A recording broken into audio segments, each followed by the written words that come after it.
পারেন না, এটা স্বীকার করে নেন, আপনারা স্বীকার করে নিয়ে তারপরে যা ইচ্ছা তা করেন না, সেটাও করবে না। আমরা চেষ্টা করতেছি, আমরা চেষ্টা, আপনার বাল করেন, আপনারা চেষ্টা করেন।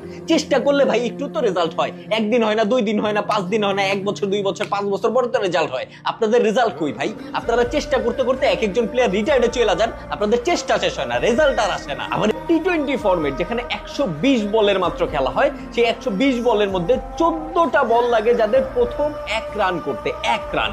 120 বলের মধ্যে 14 নাম্বার বলে যে তারা 1 রান করে। পুরো দুনিয়ায় যতগুলো দল ক্রিকেট খেলে তারা সবসময় প্ল্যান করে ওডিআই ফরম্যাট হোক, টি-20 ফরম্যাট হোক, পাওয়ার প্লে ইউটিলাইজ করতে হবে। টি-20 তে মাত্র 6টা ওভার পাওয়ার প্লে থাকে, সেই 6টা ওভার যত দ্রুত রান করা যায়। সেখানে বাংলাদেশ 29 নাম্বার বলে এসে তাদের প্রথম বাউন্ডারি মারে। 29 নাম্বার পাওয়ার প্লেতে থাকে মাত্র 36টা বল, সেখানে 29 নাম্বার বলে এসে প্রথম 4 মারে বাংলাদেশ। আর বাদ বাকি নাটকের কথা কি বলবো, এই টুর্নামেন্ট শুরু হওয়ার আগেও যেখানে পাওয়ার হিটার কোচ নিয়ে আসছে, মাস্টার ক্লাস করতেছে, প্রত্যেকটা প্লেয়ার পাওয়ার হিটিং শিখে একদম মাস্টার ডাস্টার হয়ে গেছে।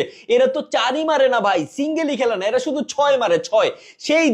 সেই দল একটা ম্যাচের মধ্যে, একটা ইনিংসে 120 বলের মধ্যে মাত্র একটা 6 মারছে, মাত্র একটা 6, তাও 18 না 19 নাম্বার ওভারে যে একটা 6 মারছে। মানে এদের ব্যাটিং দেখে মনে হচ্ছিল ভয় পেয়ে এক একজন এইখানে মুতে দিচ্ছে, মাঠের মধ্যে মুতে একদম ভাসায় দিচ্ছে, এইরকম একটা অবস্থা।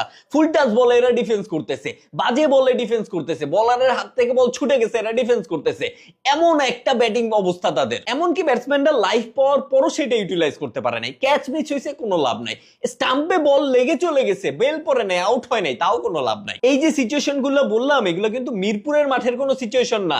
যে মিরপুরের পিচ তো আমরা জানি সবসময় বাজে একটা পিচ, বল কখনো নাইমা যায়, বল কখনো উঠা যায়, এমন কোনো সিচুয়েশন না। ইউএই এর মাঠে হইছে, আন্তর্জাতিক টুর্নামেন্টে হইছে, এশিয়া কাপে হইছে, টি-20 ফরম্যাটে হইছে। স্টার্টিং তো আপনারা জঘন্য করলেনই, তারপর কোন রকম টাইনা টুইনা 140 রান টার্গেট দিলেন, তারপর বোলিং এ এসে আপনারা তো এক্সট্রাঅর্ডিনারি কিছু একটা দেখাইবেন, ফিল্ডিং এ তো একটা এক্সট্রাঅর্ডিনারি কিছু দেখাইবেন। ম্যাচটা তো আপনাদের জিততে হবে নাকি? জিততে হইলে আপনারা যেহেতু টার্গেট কম দিবেন, আপনাদের তো এক্সট্রা এফোর্ট দিতে হবে, কিছু একটা করতে হবে মিরাক্কেল হওয়ার জন্য। আপনারা কি করলেন?